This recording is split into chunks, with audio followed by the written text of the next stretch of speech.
ಅದಲ್ಲದೆ ದುಷ್ಟರನ್ನು ಸಂಹರಿಸಿ ಶಿಷ್ಟರನ್ನು ಕಾಪಾಡುವುದಕ್ಕಾಗಿ ಈ ತಿಳಿಸಿ ಬಾ.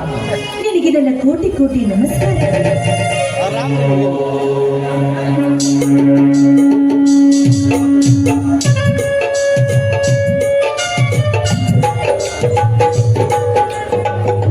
ಶಾಂತ, ಕೃಷ್ಣಾ ನದಿಯ ಪವಿತ್ರ ನೀರಿನಿಂದ ಈ ತಾಯಿ ಪಾದಗಳನ್ನು ತೊಳೆದು ಪೂಜಿಸಿ ಪುನೀತರಾಗಿ ಬಂಧಿಸುವ ಭವ್ಯವಾದ ಈ ಬಂಗಲೆಯಲ್ಲಿ ಶೃಂಗಾರದಿಂದ ಶೋಭಿಸುತ್ತಿರುವ ಈ ತಾಯಿಯ ಪೂಜೆಯನ್ನು ಮಾಡಿ ನನ್ನ ಸುಮಂಗ್ಲೆ ಆದೆ. ನೀವು ಕೂಡ ತಾಯಿಗೆ ನಮಸ್ಕರಿಸಿ ಪಾವನ ಮೂರ್ತಿಗಳಾಗಿ.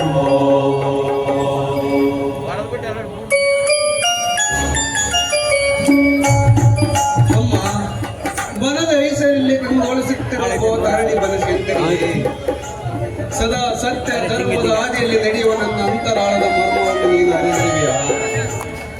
ಅನಾಥ ಮಕ್ಕಳೇ ನನ್ನ ಮಕ್ಕಳೆಂದು, ಈ ಮನೆಯ ಆಳುಗಳೇ ನನ್ನ ಮನೆಯ ಯಜಮಾನರೆಂದು ನಂಬಿ ನನ್ನ ಹೆಸರಿಗೆ 20 ಎಕರೆ ಜಮೀನನ್ನು ಬರೆದುಕೊಟ್ಟು ರಾಣಿಯಾಗಬೇಕಿದ್ದ ಇವಳನ್ನು ನನಗೆ ಸತಿಯನ್ನಾಗಿಸಿ ಹೊರಟು ಹೋದ ಶಾಂತಗೌಡನ ಋಣವನ್ನು ಮುಂದಿನ ಜನ್ಮದಲ್ಲಾದರೂ ತೀರಿಸುವಂತ ಸೌಭಾಗ್ಯವನ್ನು ಒದಗಿಸಮ್ಮ. ನಿನಗೆ ನನ್ನ ನಮಸ್ಕಾರಗಳು.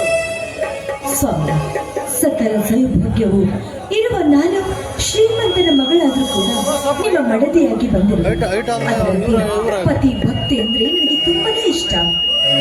ನಿಮ್ಮ ಕೈ ಹಿಡಿದು ಬಂದ ಸತಿಯಾದ ನಾನು, ನನ್ನ ಗಂಡನೇ ದೇವರೆಂದು ನಂಬಿಕೊಂಡವಳು ನಾನು. ಅದಲ್ಲದೆ ನನ್ನ ತಂದೆಗೆ ಮಾತು ಕೊಟ್ಟಿರುವ ಈ ಧ್ವನಿ ಮಾತನ್ನು ನಾನಿವತ್ತೂ ಅಲಂಘಿಸುವುದಿಲ್ಲ. ಅದಲ್ಲದೆ ನಿಮ್ಮಂತ ಪಾವನ ಮೂರ್ತಿ ಕೈ ಹಿಡಿದು ನನ್ನ ಜನ್ಮ ಸಾರ್ಥಕವಾಯಿತು. ಶಾಂತ, ನಾನೆಲ್ಲದಿದ್ದರೆ ಇಲ್ಲಿ ನನ್ನದು ಏನಿದೆ ಎಂಬ ಸಿದ್ದೇಶ್ವರ ಶ್ರೀಗಳ ವಾಣಿಯಂತೆ ಇಲ್ಲಿ ನನ್ನದಲ್ಲುವುದು ಏನಿದೆ? ಒಂದು ದಿನ ಹುಟ್ಟಿ ಸಾಯುವ ಈ ನಶ್ವರ ಶರೀರಕ್ಕೆ ಏಕೆ ಈ ಆಸ್ತಿಯ ತಪಭರಿಸಬೇಕು? ಕೊಟ್ಟವನಿಗೆ ಮರಳಿ ಕೊಡುವ ಭಾವನೆಯನ್ನು ನಮ್ಮಲ್ಲಿಟ್ಟುಕೊಂಡು ಸದಾ ಶಿವನಾಮ ಸ್ಮರಣೆಗೈಯುತ್ತಾ ಮುಕ್ತ ಮನಸ್ಸಿನಿಂದ ಕಣ್ತೆರೆದು ನೋಡಬೇಕಷ್ಟೇ ಈ ಜೀವನದ ರಹಸ್ಯವನ್ನ. ಶಿವನಿಗಾಗಿ ನಿತ್ಯ ಸೋಲುವ ಈ ನಿಮ್ಮ ಮುಕ್ತ ಮನಸ್ಸಿಗೆ ನಾನು ಮೆಚ್ಚಲೇಬೇಕು. ಅದು ಅಲ್ಲದೆ ಈ ನಿಮ್ಮ ಮನಸ್ಸನ್ನು ನೋಡುವುದಕ್ಕಾಗಿ ಆ ಶಿವ ಓಡಿ ಬರುವನೇನ್ರಿ ಕರುಣಾಸಾಗರವಾದ. ಓಡಿ ಬರುವೆ ಎಂದು ಕೇಳಿವೆಲ್ಲ ಶಾಂತ, ಅದೆಲ್ಲವೂ ಆ ಶಿವನೇ ಇಚ್ಛೆ. ಕಷ್ಟ ಬಂದಾಗ ಬಾ ಎಂದು ಕೂಗಿ ಕರೆದರೆ ಅದು ಯಾವುದೋ ರೂಪದಲ್ಲಿ ಬಂದು ಭಕ್ತರ ಕಷ್ಟವನ್ನು ಪೂರೈಸುವ ಕರುಣಾಸಾಗರ ಈ ಗೈದ. ಅಂದು ಸಮುದ್ರ ಮಂಥನ ಕಾಲದಲ್ಲಿ ಕಾಲಕೂಟ ವಿಷವನ್ನ ಕುಡಿದು ವಿಷಕಂಠನಾದ. ದಶಕಂಠನ ಸಾವಿನ ನಂತರ ಜೋಡಿ ಶಿವಲಿಂಗವಾಗಿ ಶ್ರೀರಾಮನಿಂದ ಪೂಜಿತಗೊಂಡ ಅವನ ಮಹಿಮೆ ಅಪಾರವಿದೆ. ಆದರೆ ಅದು ಮಾಡುವುದು ಸ್ವಾಮಿ, ಆದರೇನು ಮಾಡುವುದು? ಈ ನಿಮ್ಮ ಮಾತನ್ನು ಅಡ್ಡಕ್ಕೆ ನಿಲ್ಲಿಸಿದ್ರೆ ಈ ರೀತಿ ಉಸಿರಾಗುತ್ತಾ? ಉಸಿರು ಹಾಕಲೇಬೇಕಾಗಿದೆ ಶಾಂತ. ಯಾಕೆಂದರೆ ನಾನೀಗ ಕಣ್ಣೆಲ್ಲದೆ ಕುರುಡನಾಗಿದ್ದೇನೆ, ನಿನಗೆ ತೋರಿಸಲು ನಾಲಿಗೆಲ್ಲದೆ ಮೂಗನಾಗಿದ್ದೇನೆ. ನಿಜ ಹೇಳಬೇಕೆಂದರೆ ನನಗೂ ತಿಳಿದಿದ್ದೀರಿ ನಿಮ್ಮ ಮಾತಿನ ಮರಿಮ. ವಿಧಿ ಬರೆದ ಲಿಖಿತವನ್ನು ಯಾರ ಕೈಯಿಂದ ತಪ್ಪಿಸಲು ಸಾಧ್ಯವಿಲ್ಲ. ಅದಲ್ಲದೆ ನಿಮಗೆ ಬಂದಿರುವ ಕಷ್ಟವನ್ನು ನಿಷ್ಠೆಯಿಂದ ನನ್ನ ಮುಂದೆ ಹೇಳು. ಯಾಕಂದ್ರೆ ನಾನು ಕೂಡ ನಿಮ್ಮ ಅರ್ಧಾಂಗಿನಿ ಅಲ್ವಾ? ಹೊಸ ಮೊದಲಿಗಿತ್ತಿಯಾಗಿ ನನ್ನ ಮನೆಗೆ ಪ್ರವೇಶಿಸಿದ ನಿನಗೆ ಪ್ರಥಮ ರಾತ್ರಿಯಿಂದ ಹಿಡಿದು ಇಲ್ಲಿಯವರೆಗೂ ಅನೇಕ ವರ್ಷಗಳ ಕಾಲ ಕಳೆದರು. ನಿನ್ನ ಸುಖಭೋಗಲ್ಲ ಆಲಿಸಿ ತೀರಿಸದ ನನ್ನಂತ ನಾ ಮತ್ತೆ ಯಾರಿದ್ದಾರೆ ಶಾಂತ ಈ ಜಗದಲ್ಲಿ? ಸ್ವಾಮಿ, ಹೌದು ಶಾಂತ, ಹೌದು. ಒಂದು ಹೆಣ್ಣಿಗೆ ಬೇಕಾದದ್ದು ಸುಖವಲ್ಲ, ಸಂಪತ್ತಲ್ಲ, ಸಾರ್ವಭೌಮತಿ ಅಲ್ಲ ಶಾಂತ. ಅವಳ ರೂಪದಿ ಯಾರಿದ್ದರೂ ಆ ಹೆಣ್ಣಿಗೆ ಬೇಕಾದದ್ದು ದಾಂಪತ್ಯ ಸುಖ. ಅಂತ ಸುಖವನ್ನೇ ನನ್ನಿಂದ ಈವರೆಗೂ ನಿನಗೆ ಕೊಡದಾಗಿದ್ದೇನೆಂದರೆ ನನ್ನಂತ ಪಾಪಿ ಯಾರಿದ್ದಾರೆ ಶಾಂತ ಈ ಸಮಾಜದಲ್ಲಿ? ನೀವು ಪಾಪಿ ಅಲ್ಲರಿ, ನನ್ನ ಬಾಳಿನ ದೇವರು. ನನ್ನ ಕೈ ಹಿಡಿದು ನನ್ನ ಬಾಳಿಗೆ ಮಾಂಗಲ್ಯವನ್ನು ನೀಡಿರುವ ನನ್ನ ಬಾಳಿನ ದೇವರೇ ನೀವು. ದೇವರು? ನಾನು ದೇವರೇ? ಹೂವು ಮಳೆನಿಗಾಗಿ ಭೂತಾಯಿ ಬಾಯ್ತರ ತನ್ನೊಡಲ ಸೀಳಿ ನಿಂತರು. ಕತ್ತಲ ಕಾರು ಮೋಡ ಕವಿದು ಉತ್ತರ ಮಳೆ ಬಿತ್ತರಿಸದೆ ಹೊತ್ತು ಉರಿಸಿದರೆ ಅಂತವನು ದೇವರೇ? ನಾನು ದೇವರಲ್ಲ ಶಾಂತ, ದೇವರಲ್ಲ. ನಿನಗೆ ಪರಪುರುಷಹೀನನಾಗಿ ಬಂದ, ಕೈ ಹಿಡಿದ ಪುರುಷಹೀನನಾಗಿ ಬಂದ ಮರ ಕ್ಷಮಿಸುವಂತ ತಪ್ಪು ನೀವೇನು ಮಾಡಿದಿರಲಿ. ಅದು ಅಲ್ಲದೆ ನೀವು ಹೇಳುತ್ತಿರೋ ಮಾತನ್ನು ಕೇಳ್ತಾ ಇದ್ರಿ, ಇದು ನನ್ನ ಪ್ರಾರಬ್ಧ ಕರ್ಮ ಅಂತ ತಿಳ್ಕೊಂಡು. ಅದು ಅಲ್ಲದೆ ನೀವು ನನ್ನ ಪಾಲಿಗೆ ಪದದ ಧೈರ್ಯವಾದ ನಂಬಿಕೊಳ್ಳೋದು ನಾನು. ಪ್ರಾರಬ್ಧ ಕರ್ಮವೆಂದು ಪತಿಯೇ ಪರ ದೈವವೆಂದು ಹರೆಯದ ನಿನ್ನ ಜೀವನವನ್ನು ಹಾಳು ಮಾಡಿಕೊಳ್ಳಬೇಡ ಶಾಂತ, ಹಾಳು ಮಾಡಿಕೊಳ್ಳಬೇಡ. ನಾನೆಷ್ಟೇ ಡಾಕ್ಟರ್ ಸಲಹೆ ಅಂತ ಪ್ರಯತ್ನಿಸಿದರು ನನ್ನ ಮರ್ಮಾಂಗಕ್ಕೆ ಬಿದ್ದ ಪೆಟ್ಟು ಇನ್ನು ಸುಧಾರಿಸುತ್ತಿಲ್ಲ ಶಾಂತ, ಸುಧಾರಿಸುತ್ತಿಲ್ಲ. ಈಗ ನೀನು ನನ್ನ ಮಾತನ್ನು ಪಾಲಿಸಿ ಈ ತಾಳಿಯನ್ನು ನನಗೆ ಒಪ್ಪಿಸಿ ನೀನು ಬೇರೊಬ್ಬ ಗಂಡನನ್ನ ಮಾಡಿಕೊ ಶಾಂತ, ಬೇರೊಬ್ಬ.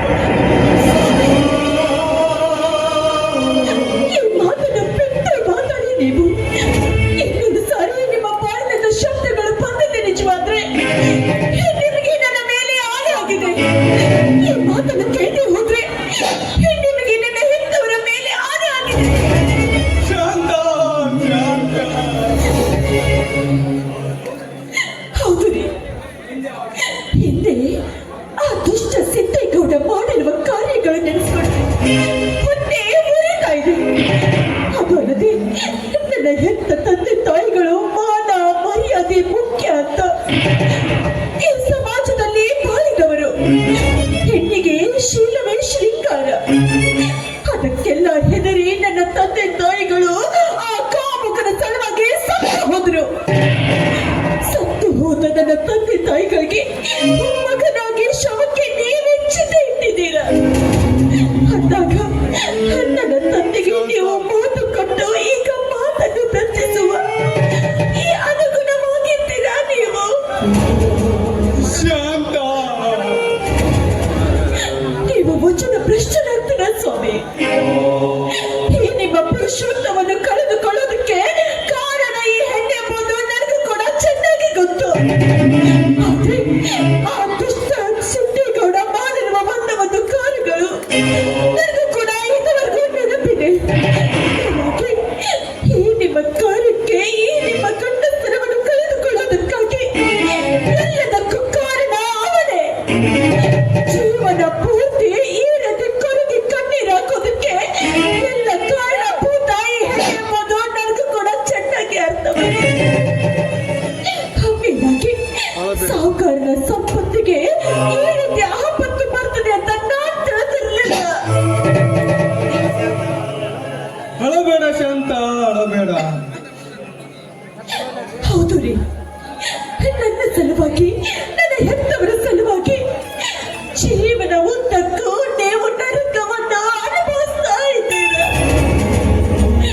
ಈಗ ನನ್ನ ಸುಖಕ್ಕಾಗಿ ನೀವು ನನಗೆಲ್ಲ ತ್ಯಾಗವನ್ನು ಮಾಡಿದ್ದೀರ. ಈ ತ್ಯಾಗವನ್ನು ನಾನು ಮರೆತು ನನ್ನ ಹೆಣ್ಣಿನ ಸುಖಕ್ಕೋಸ್ಕರ ನಾನು ಮತ್ತೊಬ್ಬರ ಕೈ ಹಿಡಿದು ಮದುವೆಯಾಗಿ ಸಂತೋಷದಿಂದ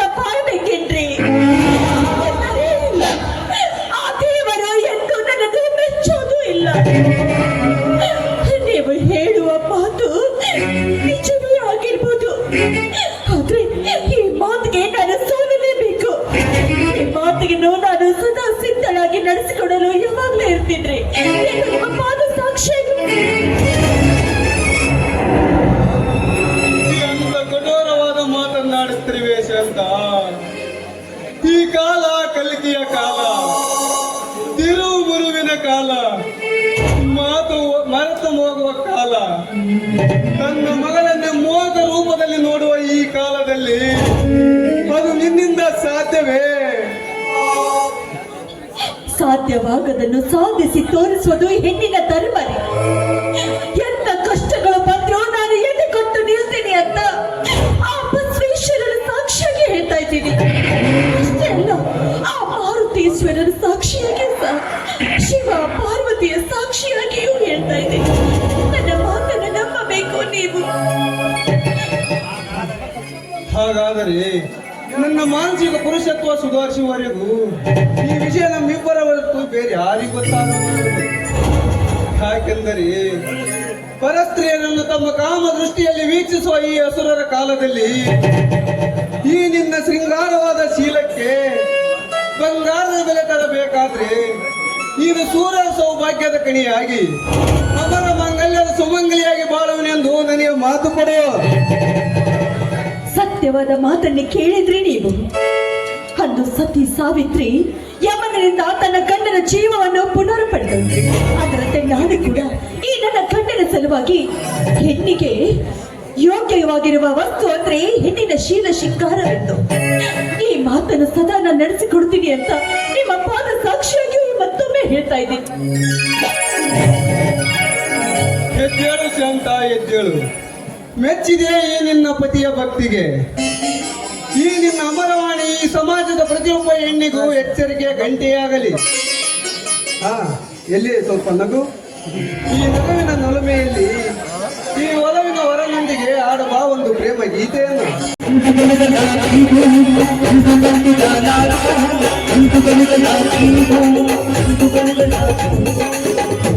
ಅಣ್ಣ, ಅತ್ತಿಗೆಮ್ಮ, ಬಾ ಸೋದರ. ಇಷ್ಟು ಹೊತ್ತಿನವರೆಗೆ ಊಟೋಪಚಾರವಿಲ್ಲದೆ ಇಲ್ಲಿಗೆ ಹೋಗಿದ್ದೀಯೋ? ಹೊಲದಲ್ಲಿದ್ದೇನಪ್ಪ? ಹೌದಣ್ಣ, ಸುತ್ತಮುತ್ತಲ ಹಳ್ಳಿಗಳಿಗೆ ಹೆಸರುವಾಸಾಗಿರುವ ಬಂಗಾರದ ಮೂರ್ತಿಯೊಂದು ಕೀರ್ತಿ ಪಡೆದಿರುವ ತಾಯಿಯವನೇ ತಮ್ಮ ದೇವಿ ಆಶೀರ್ವಾದ ಪಡೆದುಕೊಂಡು ಗದಿಗಿನ ಗುರು ಗಾನಯೋಗಿ ಪಂಡಿತ ಪುಟ್ಟರಾಜರ ಆಶೀರ್ವಾದ ಪಡೆದುಕೊಂಡು ಹಾಗೂ ಬಸವೇಶ್ವರ ಆಶೀರ್ವಾದ ಪಡೆದುಕೊಂಡು ನನ್ನ ಪೂಜಾ ಗುರುಗಳಾಗಿರುವ ಶ್ರೀ ಅಶೋಕ ಗುರುಗಳ ಆಶೀರ್ವಾದವನ್ನು ಪಡೆದುಕೊಂಡು ಇಲ್ಲಿ ಕುಳಿತಿರುವ ನನ್ನ ಊರಿನ ಗುರಿಯರು ಹಾಗೂ ಅಣ್ಣ ತಮ್ಮಂದಿರು ಅಕ್ಕ ತಂಗಿಯಂದಿರು ಅವರೆಲ್ಲರ ಆಶೀರ್ವಾದ ಪಡೆದುಕೊಂಡು ತಾಸಿನ ಹಿಂದೆ ನೀರು ಹಾಸುವುದನ್ನು ಬಿಟ್ಟು ಕರೆಂಟ್ ಹೋದ ತಕ್ಷಣವೇ ಮನೆಗೆ ಬರುವ ಮುನ್ನ ನಮ್ಮ ಊರ ಅಗಸ್ಯ ಮುಂದೆ ದೊಡ್ಡ ಕುಸ್ತಿ ಕಣವನ್ನು ಏರ್ಪಟ್ಟಿದೆ. ದೊಡ್ಡ ಕುಸ್ತಿ ಕಣ ಏರ್ಪಟ್ಟಿದೆ. ಅಂದ್ರೆ ನೀನು ಕೂಡ ಕುಸ್ತಿಯಲ್ಲಿ ಆಡಲು ಹೋಗಿದ್ದೇನೋ? ಹೌದು ಅತ್ತಿಗೆ. ಆ ಕಡೆಯಲ್ಲಿರುವ ಕಡೆಯನ್ನು ಗೆದ್ದಿದ್ದಾನೆ ಅತ್ತಿಗೆ ಈ ನಿನ್ನ ಮೈದನ ಬಲರಾಮ. ಅತ್ತಿಗೆ ಕಡೆಯ ಕಣದಲ್ಲಿರುವ ಕಡೆಯನ್ನು ನೋಡಿದ ತಕ್ಷಣವೇ ನನ್ನ ಮೈಯೆಲ್ಲ ರೋಮಾಂಚನಗೊಂಡು ಹನುಮನ ಶಕ್ತಿಯ ಬಲವನ್ನು ನನ್ನನ್ನು ಆವರಿಸಿ ನೀನು ತುತ್ತು ಮಾಡಿ ಉಳಿಸಿರುವ ಈ ಕೈಗಳು ರಕ್ತವು ಕೂಗಿ ಕೂಗಿ ಹೇಳಿತು ಅತ್ತಿಗೆ. ಆ ಕಡೆ ಕಣದಲ್ಲಿರುವ ಕಡೆಯನ್ನು ಕಿತ್ತೆಸೆದು ಬಂಗಾರದ ಕಡೆಯನ್ನು ಕಿತ್ತಳೆ ಎಂದು. ಏನು? ನನಗೆ ತಿಳಿಯದೆ ಈ ಊರಿನಲ್ಲಿ ಕುಸ್ತಿ ನಡೆಯುತ್ತಾ? ಹೌದಣ್ಣ, ಹೌದು. ನಮ್ಮ ದೇಶದಲ್ಲಿ ರೈತರ ಮಕ್ಕಳಿಗೆ ಬೆಲೆ ಇಲ್ಲ, ನಾವು ಬೆಲೆ ಇಲ್ಲ ಅಣ್ಣ. ಒಂದು ಫ್ಯಾಕ್ಟರಿಯಲ್ಲಿ ಒಂದು ವಸ್ತು ತಯಾರಿಸಬೇಕಾದರೆ ಆ ವಸ್ತುಗೆ ಇಷ್ಟು ರೇಟ್ ಅಂತ ಫಿಕ್ಸ್ ಮಾಡಿ ಹೊರಗಡೆ ಬಿಡ್ತಾರೆ. ಆದರೆ ನಮ್ಮ ದೇಶದಲ್ಲಿರುವ ರೈತರ ಬೆಳೆದ ಬೆಳೆಗಳಿಗೆ ಸರಿಯಾಗಿ ರೇಟ್ ಫಿಕ್ಸ್ ಮಾಡೋರು ಸಾಧ್ಯನೇ ಇಲ್ಲ, ಸಾಧ್ಯನೇ ಇಲ್ಲ ಅಣ್ಣ. ರೈತನ ದೇಶದ ಉಸಿರು, ರೈತನ ದೇಶದ ಉಸಿರು, ರೈತನ ದೇಶದ ಬೆನ್ನೆಲುಬು ಎಂದು ಚೆನ್ನಾಗಿ ತರಣ ಅಣ್ಣ. ರೈತನ ಉಸಿರು ಎಂದರೆ ರೈತ ಬೆಳೆದ ಬೆಳೆಗಳು ಆಶ್ವಾಸನಾಗಿ ಮೂಡಿದಾಗ ಅದಕ್ಕೆ ಹಸಿರು ಎಂದು ಕರೆಯುತ್ತಾರೆ. ಅದೇ ರೈತನ ಉಸಿರು ಎಂದರೆ ರೈತ ಬೆಳೆದ ಬೆಳೆಗಳಿಗೆ ಸಾಲವನ್ನು ಮಾಡಿ ಸಾಲವನ್ನು ತೀರಿಸಿದ ಹೋದ ಕಾರಣದಿಂದ ವಿಷ ಕುಡಿದು ಆತ್ಮಹತ್ಯೆ ಮಾಡಿಕೊಂಡು ಉಸಿರು ನಿಲ್ಲಿಸುತ್ತಾನಲ್ಲ ಅದಕ್ಕೆ ಉಸಿರು ಎಂದು ಕರೆಯುತ್ತಾರೆ. ರೈತ ಈ ದೇಶದ ಬೆನ್ನೆಲುಬು ಎಂದರೆ ರೈತ ಮಾಡಿದ ಸಾಲ ಬ್ಯಾಂಕಿನಲ್ಲಿ ಸಾಲದವರನ್ನು ತಲೆ ಮೇಲೆ ಹೊತ್ತುಕೊಂಡು ಸಾಲವನ್ನು ಇಳಿಸಲಾರದ ಬೆನ್ನೆಲುಬು ಮುರಿದುಕೊಳ್ಳುತ್ತಾನಲ್ಲ, ಅದಕ್ಕೆ ರೈತ ದೇಶದ ಬೆನ್ನೆಲುಬು ಎಂದು ಕರೆಯುತ್ತಾರೆ. ಅಣ್ಣ, ನಮ್ಮ ರೈತರ ಮಕ್ಕಳಿಗೆ ಬೆಲೆ ನಿಲ್ವೇಣ? ಅದೇ ಅಣ್ಣ, ಮೊನ್ನೆ ಅದು ಯಾವುದೋ ಬಿಗ್ ಬಾಸ್ ಚಿತ್ರದಲ್ಲಿ ಗಿಲ್ಲಿ ಗೆದ್ದ ಅಂತ ಹೇಳಿ ಅವಾರ್ಡ್ ಮೇಲೆ ಅವಾರ್ಡು, ಪ್ರಶ್ನೆ ಮೇಲೆ ಪ್ರಶ್ನೆ ಕೊಡ್ತಾ ಹೋದ್ರು. ಆದರೆ ನಮ್ಮಂತ ರೈತರ ಬೆಳೆದ ಬೆಳೆಗಳಿಗೆ ಅವಾರ್ಡ್ ಯಾರು ಕೊಡ್ತಾರೇನ? ಅಣ್ಣ, ನಮ್ಮ ದೇಶದಲ್ಲಿರುವ ಗಡಿ ಕಾಯುವ ದೇಶ ಸೈನಿಕನು ಸಾಯುತ್ತಾ ಇದ್ದರು ಅವನ ಸಾವನ್ನು ಯಾರು ಕೇಳುವರಿಲ್ಲಣ್ಣ. ನಮ್ಮ ದೇಶದಲ್ಲಿರುವ ರೈತರ ಮಕ್ಕಳಿಗೆ ಸರಿಯಾದ ಬೆಲೆ ಸಿಗುತ್ತೋ ಗೊತ್ತಿಲ್ಲ. ಆದರೆ ನಮ್ಮ ದೇಶ ಕಾಯುವ ಸೈನಿಕನ ಸಾವಿಗೆ ಈ ದೇಶದಲ್ಲಿ ಅಣ್ಣ, ಈ ಊರಿನ ದೊಡ್ಡವನಾದ ಸಿದ್ದನಗೌಡ ಏರ್ಪಡಿಸಿರುವ ಕುಸ್ತಿಯ ಪಂದ್ಯ ಕುಸ್ತಿಯ ಪಂದ್ಯ. ಆ ಪಂದ್ಯದಲ್ಲಿ ಆ ಗೌಡನ ಬಂಟ ಕರಿಯನನ್ನು ಸೋಲಿಸಿದ್ದೇನಣ್ಣ, ಸೋಲಿಸಿದ್ದೇನೆ. ವೈದ್ಯರ, ಆ ನೀಚನ ಕಣದಲ್ಲಿ ನೀನೇಕೆ ಆಡಲು ಹೋದೆ? ಬಲರಾಮ, ಏನಿದು ಈ ನಿನ್ನ ನಿಗೂಢವಾದ ರಹಸ್ಯದ ನಡೆ? ಅಣ್ಣ, ಏನದು? ಏನಾಯ್ತು? ಬೇಗ ಬೇಗ ಹೇಳು. ಅಣ್ಣ, ಜಿಲ್ಲಾ ಸರಕಾರಿ ಸಂಘದ ಸೊಸೈಟಿ ಅಧ್ಯಕ್ಷನಾಗಿರುವ ಆ ಗೌಡ ನಮ್ಮ ಭಾಗದ ಎಲ್ಲ ಸೊಸೈಟಿ ಸಂಘದ ಅಧ್ಯಕ್ಷರನ್ನು ಕರೆಯಿಸಿ ಅವರಿಗೆ ಜೀವದ ಬೆದರಿಕೆ ಹಾಕಿದ, ಜೀವದ ಬೆದರಿಕೆ ಹಾಕಿದ. ಆದರೆ ಅಲ್ಲಿದ್ದ ಒಬ್ಬ ವ್ಯಕ್ತಿ ಎದ್ದು, ಗೌಡ್ರೆ, ಇದೇನಿದು? ರಾಜ ಮಹಾರಾಜರ ಕಾಲವೇನಲ್ಲ, ಇದು ನಮ್ಮ ಮತ, ನಮ್ಮ ಹಕ್ಕು ಎಂದು ಕೇಳಿದಣ್ಣ. ಸಿದ್ದನಗೌಡ ಸುಮ್ಮನಿದ್ದಾನೆಯೇ? ಇಲ್ಲ ಅಣ್ಣ, ಇಲ್ಲ. ತನ್ನ ಬಂಡ ಕರಿಯನಿಂದ ಅವರನ್ನು ಸಾಕಷ್ಟು ಹೊಡೆಸಿ ಕೈ ಬಿಟ್ಟನಣ್ಣ, ಕೈ ಬಿಟ್ಟನು. ಆದರೆ ಕೈನ ರೋಷದಿಂದ ಅಲ್ಲಿ ನಿಂತವನು ನಾನು, ನಿನ್ನ ತಮ್ಮನೊಬ್ಬನು. ಅಂತ ಕ್ರೂರಿ ಎದುರುಗಡೆ ನೀನೇಕ ಪನಿಂದ್ರಕ್ಕೆ ಹೋದೆ?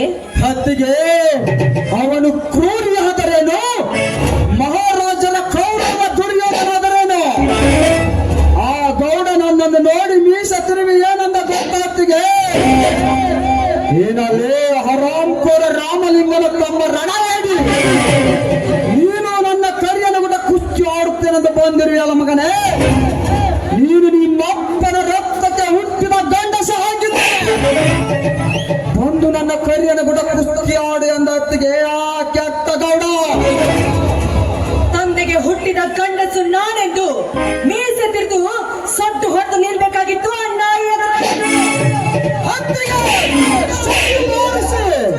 ಮೀಸ ತಿರುಗಿ ಅಪ್ಪಗ ಹುಟ್ಟಿದ ಮಗ ನಾನೇ ಎಂದು ಆ ಕರಿಯನನ್ನು ಒತ್ತುಕೊಂಡು ನಮ್ಮೂರ ಹಗಸಿಯ ಮುಂದೆ ಅವರನ್ನು ಎತ್ತು ತಿರುವಿ ಹಾಕಿದ ನಮ್ಮ ಆ ಗೌಡನ ಪಾದದ ಮುಂದೆ. ಆವಾಗ ಈ ರೈತನ ಗುಡುಗಿಗೆ ಆ ಧನಿಕನ ಎದೆ ಗಡಗಡನೆ ನಡಿಗೆ ಹೋಯ್ತು, ಅತ್ತಿಗೆ ಗಡಗಡನೆ ನಡಿಗೆ ಹೋಯ್ತು. ಇದನ್ನು ಕೇಳಿ ನನಗೆ ಏಕೋ ಭಯವಾಗುತ್ತಿದೆ. ನೀವ್ಯಾಕ್ರೆ ಹೆದರ್ತಾ ಇದ್ದೀರಾ? ಗೆದ್ದು ಬಂದಿರೋದು ನನ್ನ ಮೈದಿನ. ಅದು ಅಲ್ಲದೆ ಆ ಕಾಮದ ನಾಯಿಗಳಿಂದ ನನ್ನ ತಂದೆ ತಾಯಿಯ ಮನೆತನ ನಾಶವಾಗಿ ಹೋಯ್ತು. ಈಗ ನಮ್ಮಿಂದಲೇ, ನನ್ನ ಮೈದುನಿಂದಲೇ ಅವರ ಮನೆತನ ಎಲ್ಲ ಸರ್ವನಾಶವಾಗಿ.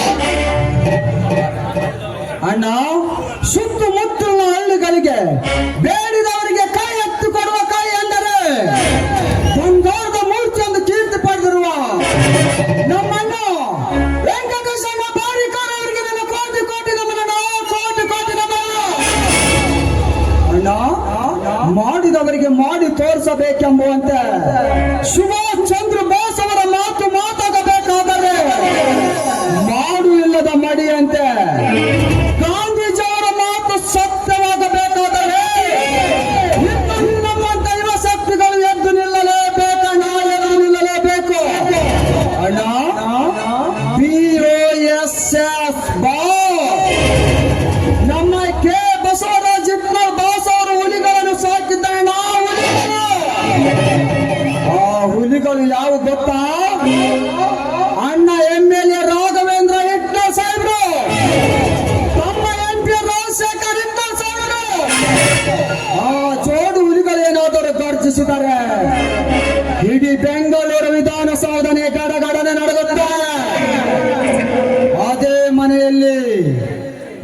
ಮರಿಹುಲಿ ಇದೇನ ಮರಿಹುಲಿ ಆ ಮರಿಹುಲಿ ಅನ್ನೋದನ್ನು ಗರ್ಜಿಸಿದರೆ ಇಡೀ ಕೊಪ್ಪಳನೆ ಗದ ನಡುಗುತ್ತೆ ನಡುಗುತ್ತೆ.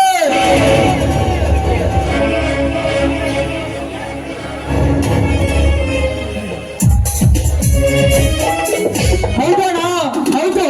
ಅಣ್ಣನ ಮಾತಿನಲ್ಲಿ ಸತ್ಯವಿದೆ. ಯುವ ಶಕ್ತಿ ವಿದ್ಯುತ್ ಶಕ್ತಿ ಎಂದು ಸ್ವಾಮಿ ವಿವೇಕಾನಂದರು ಹೇಳಿದ್ದಾರೆ. ಬಾರಪ್ಪ ತಮ್ಮ, ಇನ್ನು ಓದು ಮುಗಿಯಿತೆ. ಅಣ್ಣ, ಪ್ರಥಮ ರ್ಯಾಂಕ್ ಬರುವ ನಿರೀಕ್ಷೆ ಇದೆ ಅಣ್ಣ. ಅದಕ್ಕೆ ಆ ತಂದೆ ಬಸವೇಶ್ವರನ ಆಶೀರ್ವಾದ, ಆ ತಾಯಿ ವನ್ಯತಮ್ಮನ ಆಶೀರ್ವಾದ, ಅದರಂತೆ ನಿಮ್ಮ ಇಬ್ಬರ ಆಶೀರ್ವಾದವೇ ಕಾರಣ. ಅಣ್ಣ, ನನಗೆ ಆಶೀರ್ವಾದ ಮಾಡು. ನಮ್ಮ ಆಶೀರ್ವಾದಕ್ಕಿಂತ ಈ ಮಹಾನುಭಾವರ ಆಶೀರ್ವಾದವೇ ತುಂಬಾ ದೊಡ್ಡದಿದೆ ತಮ್ಮ. ನಾವು ನಿಂತ ನೆಲ ಬಿತ್ತುವ ಬಲ, ನಮ್ಮೆಲ್ಲರ ಶಕ್ತಿಯ ಬಲ ಎಲ್ಲ ಇವರೇನಪ್ಪ. ಇದೆಲ್ಲವೂ ಈ ಸಾಹುಕಾರನ ಸಂಪತ್ತು. ಹೌದು ಅಣ್ಣ, ಪ್ರವೀಣರು ಪದೇ ಪದೇ ಇವರದೇ ಹೇಳುತ್ತಿರ್ತಾರೆ. ಅವರು ನಮ್ಮ ಅತ್ತಿಗೆ ತಂದೆಯವರೆಂದು. ಅವರು ಈ ನಾಡಿನ ದೇವರ ಗೆದ್ದರಂತೆ. ಹೌದೇ ಅಣ್ಣ? ಹೌದಪ್ಪ, ಹೌದು. ಅವರು ಮಾಡಿದ ಘನ ಕಾರ್ಯವನ್ನು ಮುಂದೊಂದಿನ ಹೇಳುತ್ತೇನೆಂತೆ. ಅಂತವ್ರ ಮಗಳಾದ ನನ್ನ ಅತ್ತಿಗೆ ಪುಣ್ಯವತಿ ಅಣ್ಣ, ಪುಣ್ಯವತಿ. ಅದನ್ನು ನನ್ನ ಬಾಯಿಂದ ಹೇಳಲಾಗದು. ಬನ್ನಿರಿ, ಈ ಸಂತೋಷಕ್ಕೆ ನಾವೆಲ್ಲರೂ ಕೂಡಿ ಆಡಿ ಆನಂದ ಪಡೋಣ. ಇದು ನಮ್ಮೆಲ್ಲರ ಭಾಗ್ಯವೇ, ಸರಿಯಣ್ಣ?